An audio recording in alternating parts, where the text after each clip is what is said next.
All right. So we're going to talk about enterprise transformation, and I'm going to start off our introduction with a story that's a little unrelated to our speaker, but it illustrates the point.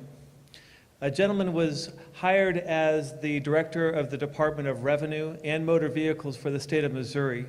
He went in incognito in his shorts, a t-shirt, sunglasses, and a hat, went into the motor vehicle office to see how they did business, and was very disappointed in how Missouri handled its constituents. Then he went into the Department of Revenue during tax season to see how long it took them to process a tax return. They were taking about between 3 to 6 months to receive a return, process it, and mail a refund check to a citizen. He then said, okay, I see how long it takes us to do this, but how much work are we doing? So they analyzed the process of tax returns and found they spent 12 minutes processing the return, and all the other time was a series of processes that had gone up over 30 years to prevent one thing from happening, whether it was one lost return or one check mailed to the wrong place. They put up a process for every mistake that had ever been made, and all of a sudden there was an unworkable process for taxation in Missouri. So they said, okay, we're just going to do the 12 minutes from now on. The next year, they launched the new program. They were returning checks to citizens who were deserving of a refund within 1 to 2 days. And the biggest problem they faced was that the calls to the help desk didn't go away, which is what they'd expected, because people weren't going to wonder when they were going to get their return. But the calls were still there, so they went down to the help desk, started asking questions, listening on some of the calls.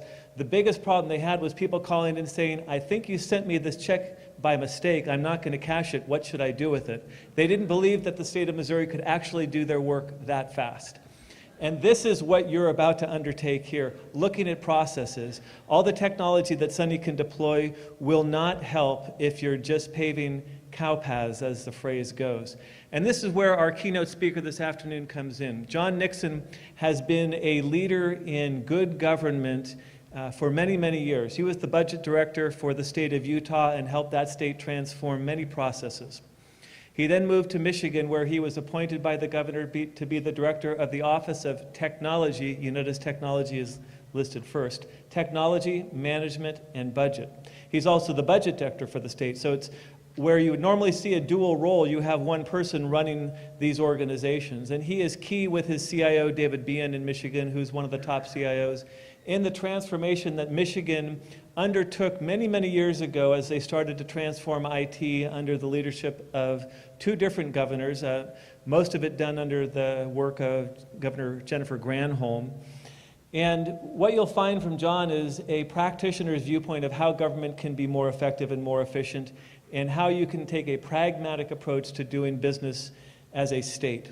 He has been named Public Official of the Year by one of our magazines, Governing Magazine. He was also named a top 25 doer, dreamer, and driver by one of our other magazines, Government Technology Magazine. So I'm very proud to be able to introduce him. He's a very good friend to our organization and one of the finest executives in government. Please join me in giving me a very, very nice welcome to John Nixon.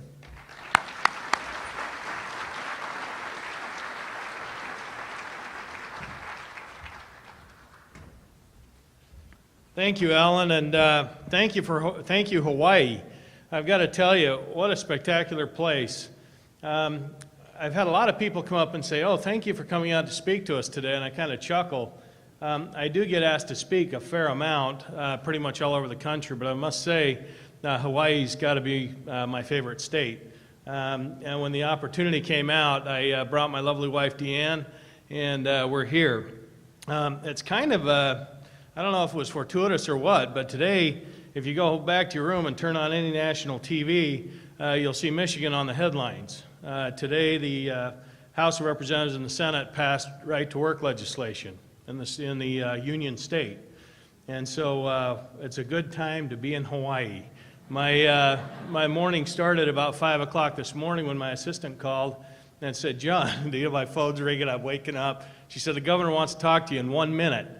And I said, oh, okay, well, so that's how my day started. And with FaceTime, they were showing me, we had some of the largest protests in the state history there at the Capitol. In fact, as I was talking to them as they were leaving this evening, they had the employees barricaded in the building where we work. And so It's a good opportunity to be here.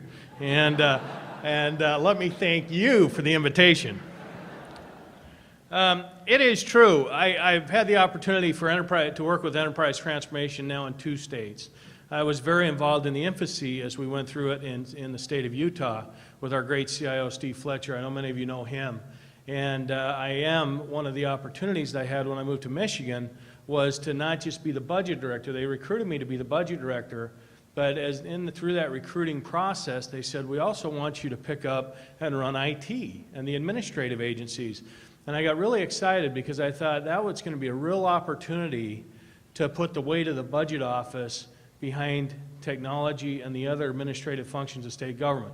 Now, in many states, when the budget director comes around, all the agencies kind of squirm. You know, when the budget director talks, they're kind of going, just don't cut us. You know, just don't, and technology and budget directors don't typically jive hand in hand. I know here in Michigan, Sonny's got a great relationship with Cal and it's being funded. And as you saw from the governor's discussion this morning, it's being, from the very top, this vision is being set. And that's what will make it ultimately a success here in the state of Hawaii. Today I want to talk a little bit about why enterprise transformation. I want to talk about why is it important to invest in it. That's what I look at from the budget director standpoint. And then I want to talk a little bit about Utah and Michigan, 2 very different states, but 2 very states that look at IT in very similar ways. And then I'm going to talk a little bit about my Utah experience, my Michigan experience, and then talk about some of the attributes of A states, and then leave some parting words of wisdom, hopefully you'll see it as wisdom, as far as driving transformational change. First of all, enterprise transformation, we have to look at things in a new way. We've come through the Great Recession. Now, I know that Hawaii and Michigan are 2 very similar states in the fact that we didn't come out of the 2002 downturn. I know that tourism got hit hard in Hawaii, the auto industry got hit in Michigan, and we didn't have the run-up through the 2000s, early 2000s, like many states did. And we just can't afford to operate government as we have done in the past. We can't afford to operate in very inefficient ways. And really, we need technology to help drive efficiencies and be able to optimize the way we run state government. You know, the old model is ITs, every agency, every entity, whether it's a local government, state government, federal government, private sector, whatever else, everybody has their own silo of IT. And technology, we know, isn't bound by silos. We shouldn't be looking at it in a siloed way. We should be looking at it cross boundaries. We should be looking at it as a way where the customer is the centerpiece. How do we interact with our customer? How do we drive best practices in interacting with our customer? Now, we need to make sure that we organize our IT around that vision. Now, when I moved from Utah, I got to tell you, it was pretty difficult. I mean, here's 2 good states, 2 states that are advanced in IT. I can't tell you how many times I had to change my address on the Utah side and then change it on the Michigan side. I mean, think about how many different databases we have our customers in. I mean, I bet I had to change it at least 10 or 12 times by the time I finally got all the mail going where it needs to be. We should be looking at our customer as really the center point of contact. Now, why do I invest in IT from the budget director standpoint? If you look at what we've done in Michigan since I got there, we've really put a ton of money in IT. In year 1, and I'll talk about this a little bit more in a minute, but what I encountered was $1.5 billion structural deficit that had been that way for 10 years. But in the year that we cut $1.5 billion out of the budget, we funded a $2.5 million IT innovation fund. And that was for projects that are small, that would never normally see the light of day, going up against Medicaid increases and other general government increases, the opportunity to come in and apply for money that would have a high level for projects that have a high return on investment, so we could fund those. We increased our CIO's budget by about 10% this last year to start to rebuild our enterprise projects. Why do I do this as the budget director? Because I believe that IT is the solution and not the problem. We will not be able to keep up with the demands placed on government services without a strong backbone in technology. We won't be able to do it. We're not going to have the years of growth that we've had in the past. And so we need to make sure that we make those strategic investments going forward. Mobility benefits. We need to make sure, as we talked about, we're interacting with our customer in a different way. A lot of them now have mobile devices. You know, a lot of our workers have mobile technology that they can go out and interface more specifically with our clients. And we're doing that in many different areas, and I'll talk about those in a minute. First of all, Michigan and Utah, side by side, two very different states. One is, Michigan's about 4 times the size of Utah. Utah, we had about 2.8 million residents. Michigan, we have about 10 million. Budget-wise, it's about 4 times the size as well. Now, I can tell you, I used to go to my budget directors' conferences, and I'd sit next to the California budget director and the New York budget director, and I'd feel so insignificant, you know, because our budget was generally their gap in the budget. But what I found going from a small state to a big state, the issues are the exact same. The issues are the exact same. It's just a few more zeros on the end of it. But the big difference is the size. And up until today, Utah was a right-to-work state. Michigan was not. And I guess it still is a right. Michigan's still a unionized state until the governor signs the legislation.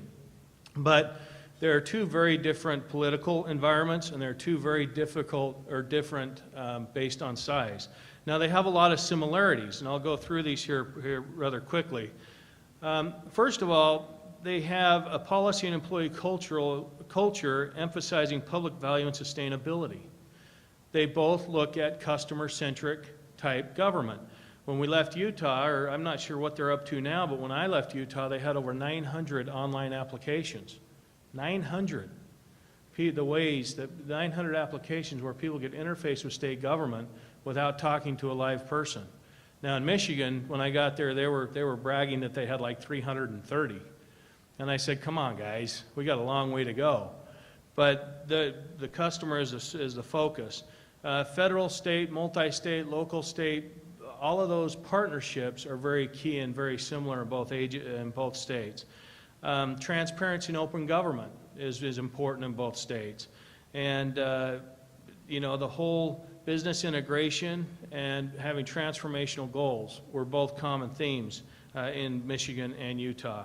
The other big similarity you'll see here, Sonny, is that Michigan and Utah were the only 2 states to receive an A in the Digital State Survey. Now, Alan was nice to say that there was a common theme and that theme was me. That's not true. But we could test it. You know, you could bring me to Hawaii and we could see.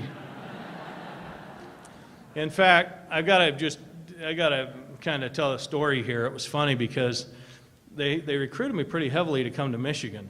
Now, how many of you have ever been to Michigan? The weather is a little different than it is here, especially today. And when I came home and told my kids that we were going to Michigan, the first thing my son said to me, he said, Dad, why couldn't Hawaii have called? And he's felt that ever since, especially in the frigid air. But we're the two states to get an A in the Digital State Survey. And a lot of that is based upon the coordination and the consolidation of IT services, really looking at IT as a system that will span the whole enterprise and taking an enterprise view. In Utah, I had some early on experience with our electronic resource eligibility product. This is our benefit system. I was a CFO of the Department of Workforce Services at the time, and we were building a system to do Medicaid, food stamps, TANF, child care. And I was really the business driver behind putting that together. And that was really one of the first enterprise projects that we did that were a multi-agency project. And it went off so well that it really helped fuel the whole enterprise transformation in Utah. I get them mixed up and I get in trouble because I feel in Utah. I was doing a radio interview from New York back to Michigan one day, and I threw in there, I said, the governor's doing a great job out here representing Utah. And I stopped, and the radio host said, what did you just say? And I said, oh, well, let's just keep that between you and me. And he said, and the 250,000 people that are listening. But the whole thing here is that this was really the opportunity to look at the upper enterprise level. And that, I don't want to say, I mean, it was really kind of the main thing that drove in. It wasn't the only thing, but it was the one thing that really drove enterprise transformation in Utah. When Governor Huntsman won the election, He hired Steve Fletcher, our great CIO, and we set about to transform IT. Part of that was a consolidation. We pulled all of the IT into a central organization, and we really took an enterprise view at how we approach things. Now, I know the consolidation thing is kind of a touchy situation. The two states that are centralized in the country right now are Utah and Michigan. And I think that that's always helpful, because it does make sure it's a little bit easier to take an enterprise view of things. It can be done other ways as well. And I think the main thing is that I want to stress here is that there's got to be a common coordination across what you're doing. Sonny cannot do this alone. And I know there are a lot of agency folks here today. They need your help. And from what I heard this morning from the governor, this is where Hawaii's headed. And I'll tell you what, once you're able to do it, you'll find that your jobs are a lot easier, a lot better, and it'll be amazing how you'll be able to serve your citizens and leverage your IT resources. An interesting thing that happened in Utah too, because a lot of people will say change can never happen, the employees won't allow it to happen. They'll dig their feet in, they'll be obstinate, they won't allow it to happen. Well, in Utah, we had a merit system where we had a protected employee system, or classified system. We wanted to set up the IT organization to be more innovative, an opportunity for employees to excel, people to come in, people to leave, and those types of things. And so we took an option to our state employees to allow them to give up, if they could elect, to give up their state protected service for a 3% raise. And 93% of our employees took it. Now, the reason I bring that up is because a lot of people will tell you it can't happen because the employees won't let it happen. But these employees weren't afraid of losing their jobs. These IT employees are used to coming and going. They're used to change. They're used to things happening like this. And they all took advantage of this. And really, it's helped drive IT forward in the state of Utah. Michigan centralized back in 1990, late 90s under Governor Engler. And Governor Granholm made some consolidated agencies and those types of things. But the main thing is that kind of stopped at that point. We're very centralized on the infrastructure side, but on the agency services side, we're not quite as consolidated in the state of Michigan. In Utah, they're consolidated on both sides. On the agency service side, it's really truly run like an enterprise, where they'll move people in and out of projects in a very fluid way to make sure that they're keeping up with customer needs. And I think that's a very important point. When I got into Michigan, I said, we're going to go ahead and we're going to catch Utah. We may have centralized first, but Utah had leaped ahead of us. Now, the reason why this had happened is because Michigan, back in 2002, went into the downturn.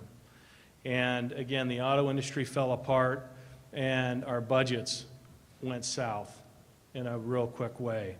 And so what happened is, IT being viewed as a cost center, it was cut. And it wasn't adequately funded, like has been the case here in Hawaii for many years. And so what happened is things just kind of stayed status quo. They kept treading water to keep their heads above the water, but really the state fell behind. Now, when I got to Michigan, this is what I encountered. We encountered another $1.5 billion structural deficit. We were just robbing Peter to pay Paul to balance every year. We had uncapped liabilities. We had built up an $80 billion unfunded liability on our post-retirement liabilities. That is $80 billion. And we had a job-killing tax system. And we only had about $2 million in our rainy day fund, or that's also known as 30 minutes worth of state government operations. I love this graphic here. This is what we started with on the left in the rainy day fund. At the end of this budget year, we'll have over $500 million in just 2 years put into that fund. But what we wanted to do is, we were coming out, when we came in, I worked for Governor Snyder. Now, Governor Snyder is a CPA as well. He is the only sitting CPA, governor who's a CPA. He's only the third CPA in the history of the country to be governor. And it's really a treat. In fact, a lot of people accuse us speaking in dolphin speak when we sit down to do the budget. But when we came in, the governor said, we got together and we said, we're going to fix this, we're going to pull the Band-Aid off, we're going to put the budget into structural balance, and then we're going to start to reinvest. We're going to start to build the core systems that we need to reinvent Michigan and take Michigan to a new level. And what we did is we put a lot of money into IT. Okay, with just in the last 2 years, you can see the investments right here. We put $2.5 million into an incentive fund. We put $25 million into consolidation grants. I'll highlight those in a minute. That was an area, and again, this isn't just state resources. The Innovation Fund, any local government can apply for it. The school districts can apply for it.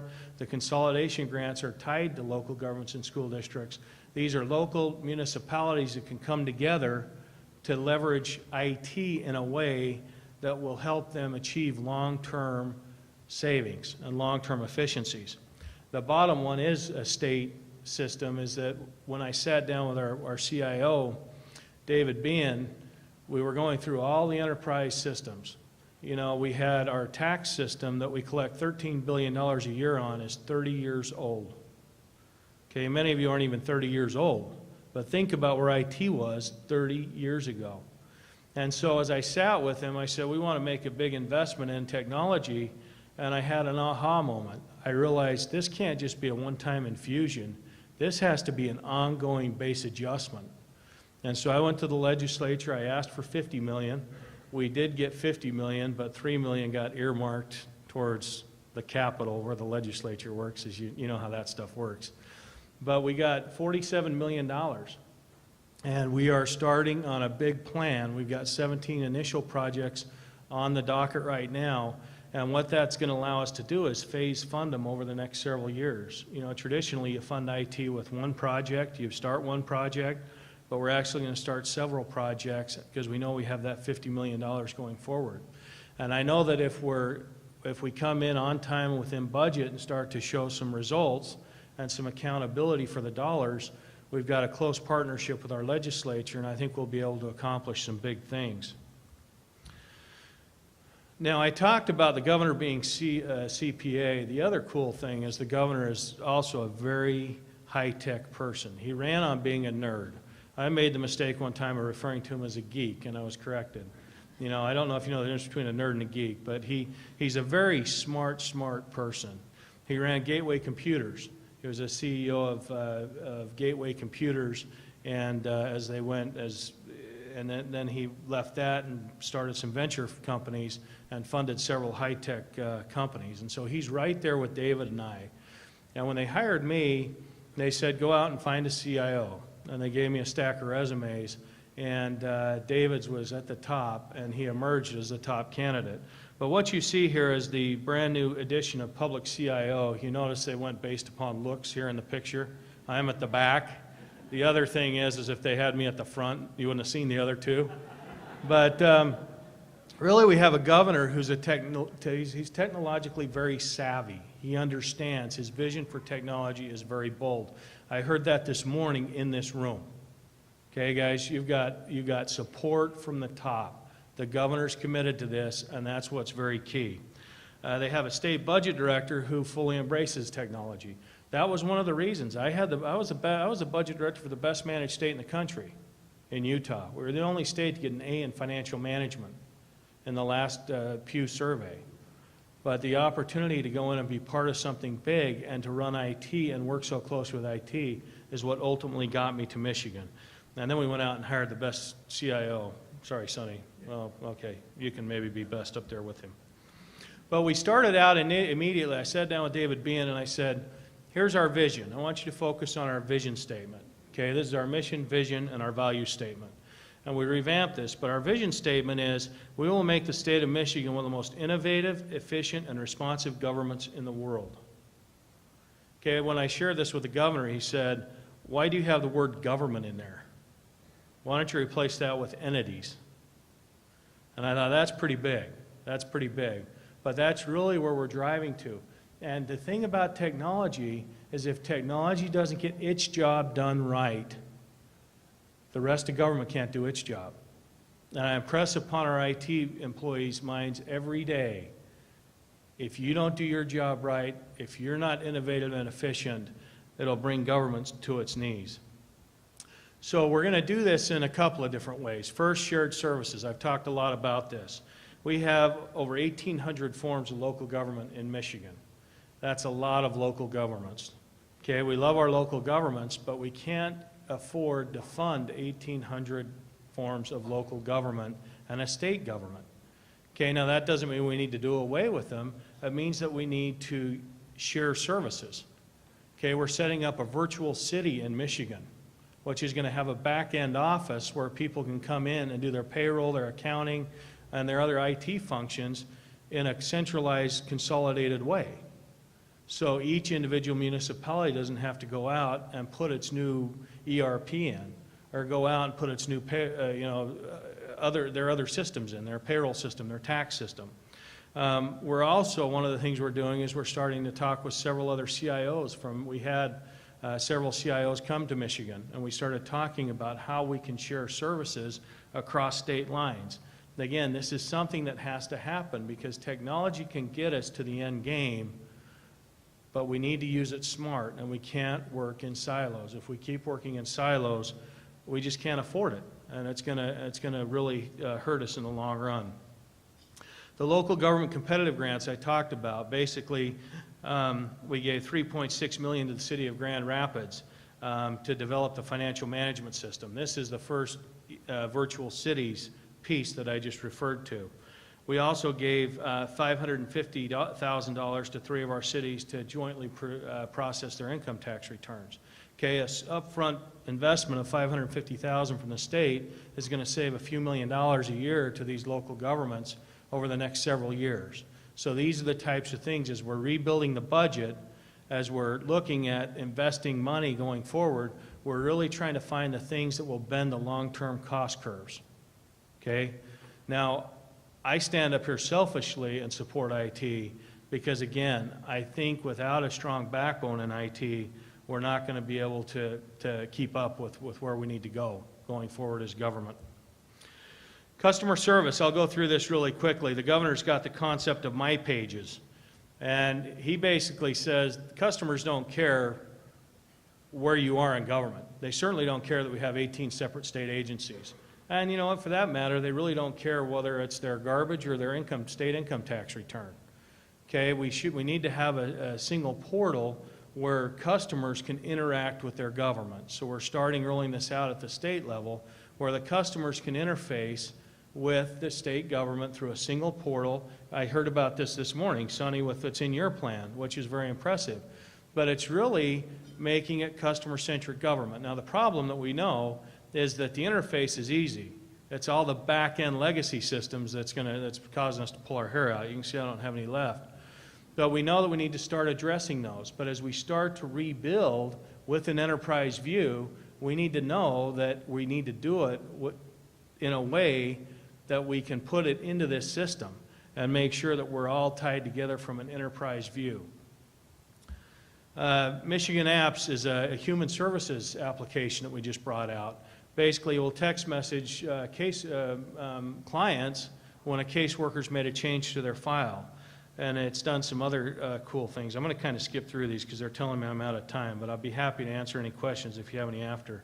Department of Natural Resources. They can reserve their camping spots. They can look at their camping spots.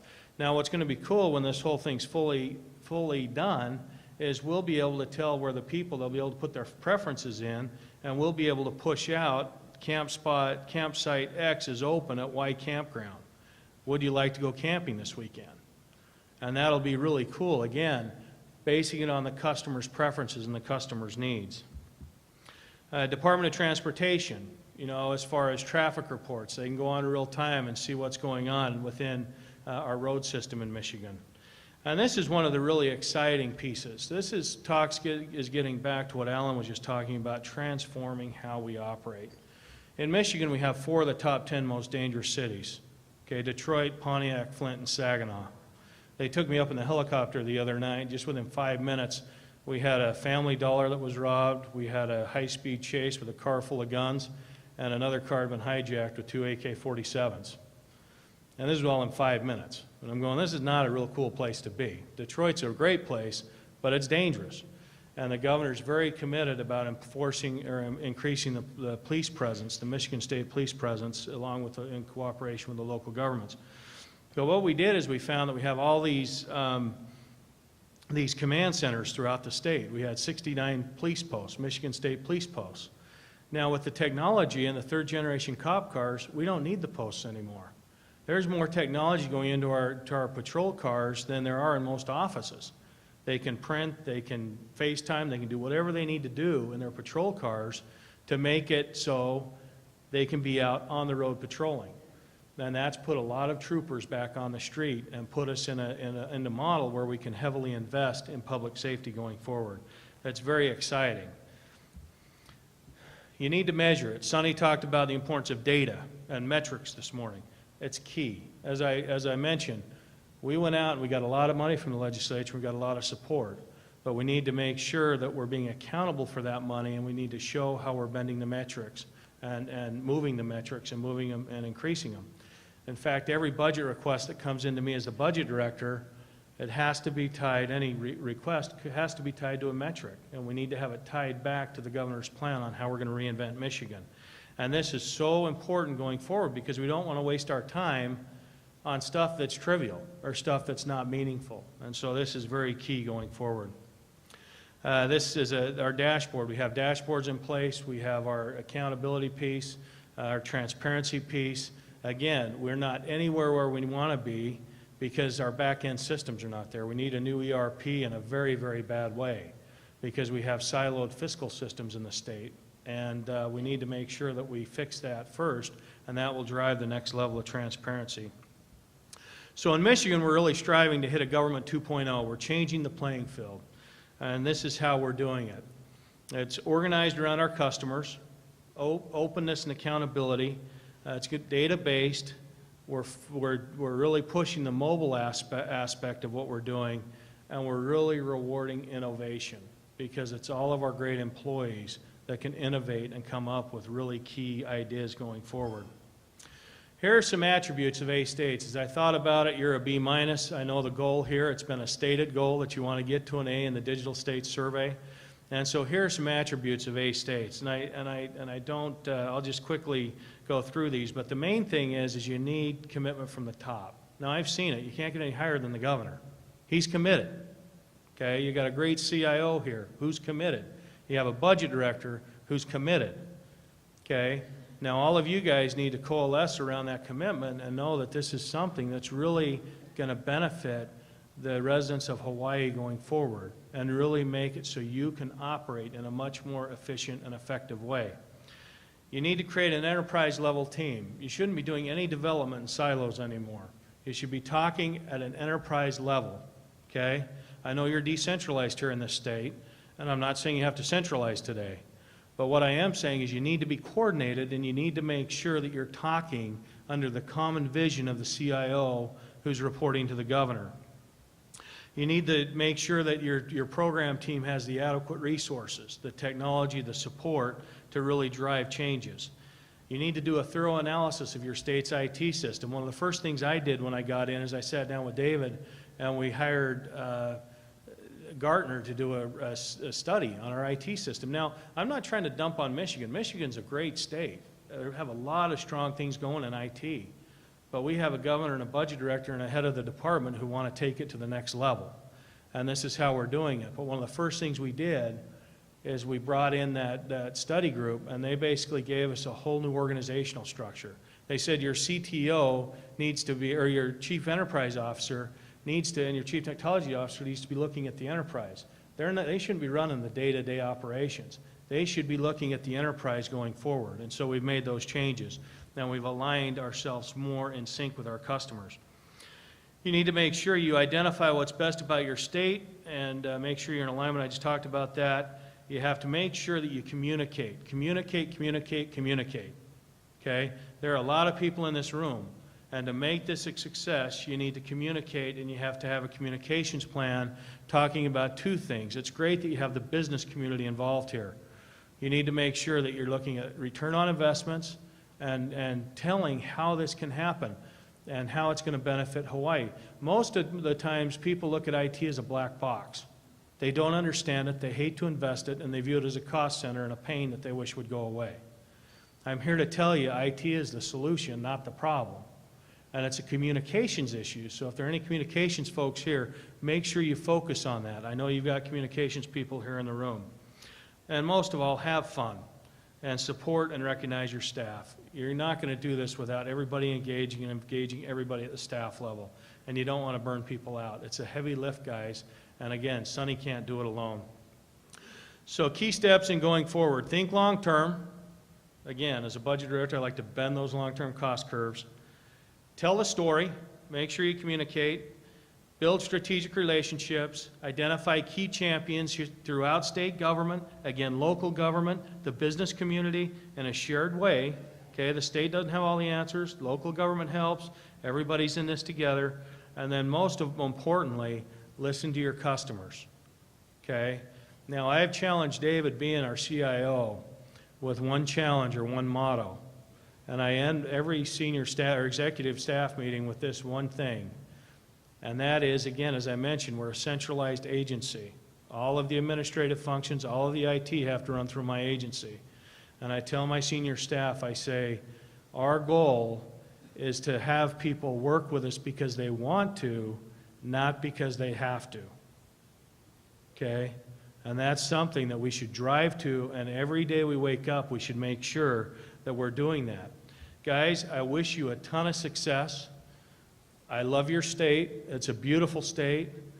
And I really know that this is going to be a heavy lift, but I'll tell you what, having seen it in 2 states now, that's the only way to go. And having seen it deployed and having seen it, how it can drive government going forward, is the right place to be and the right course of action to be on. I'm happy to answer any questions. I'll be around for a little bit. But again, thank you again for the invite, and it was a real pleasure to be out here today.